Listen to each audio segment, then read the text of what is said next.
Hey there everyone, today we're going to go over a small scratch mini project called Color Ball Spray.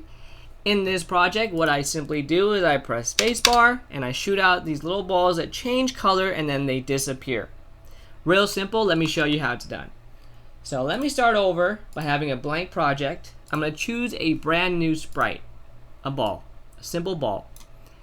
And I want it to go to the bottom left corner just to start out. So I'm going to go to Control or Events, grab two of them, and then I'm going to zoom in here so you can see, and I want it to go to the corner. So I'm going to go to and put minus 199, minus 199. The best we can do, and it goes to the corner. And then I'm just going to zoom out a little bit, drag this away so we don't look at it anymore, we don't need it anymore. And I'm going to create a clone of this ball.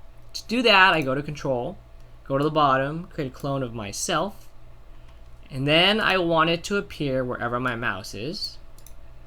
Get the mouse pointer, go back to Control, and I'm going to grab two of these forevers and two if then, just for later. But for the forever, I can put it in here because I want this item to run more than once. What item you're talking about? I want it to change colors. That's right. So I'm going to go to Looks, and I want it to change color. And I want it to change color by 1. Now you can change it to make it color change faster, but I suggest just using 1. After that, I want a special rule. And the rule is important because every time it hits the edge of the screen, I want it to turn. So I'm going to go to Sensing, Touching, Edge of the Screen, and then Motion. And I want it to what? I want it to turn. So let's go here. And I don't want it to turn the same degrees or the same turn every time. I want it to be different. So I'm going to go to Operators and pick a random. Now I could choose 360, and I'll talk about this more a little later. But for now, if you wanted to stop, you could just generate a snake.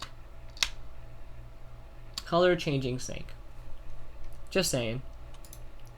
Now from there, I want it to have motion. So I'm going to add move steps right underneath. So it's always moving. And then there's one more thing, which is the ghost effect. So I want it to go to ghost, and I want it to also change color. And I will put this aside because let me show you something interesting. If I put 1 to 360, and I play it and I generate these balls, look what happens. I get these random vibrations. They're kind of cool and they kind of wobble, but maybe you don't want that. So let's stop it and let's change it to 85. Once you change it to 85, you're not going to see that wobble because the ball is not constantly turning around. Yeah, you might see one of these guys, but you won't see the wobble as before.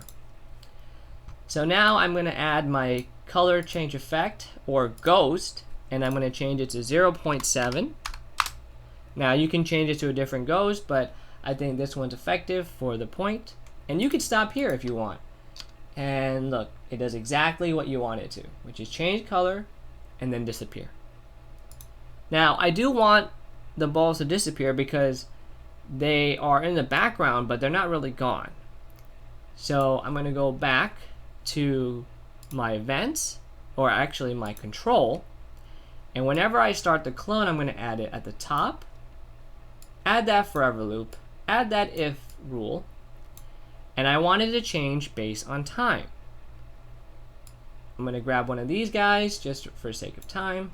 It's the stop all button, and I'm going to go to my operator. And whenever the timer is, let's say, greater than 10, and where's my timer? Let me go find it in Sensing. Whenever the time is greater than 10, I want it to first reset the timer so it's not always above 10, and then stop everything. So once I do that, I'm going to change it to 2 for now so you can see what happens. As I'm generating these balls, in 2 seconds they disappear. That's it. I hope you enjoyed this video, and take care and have a wonderful day.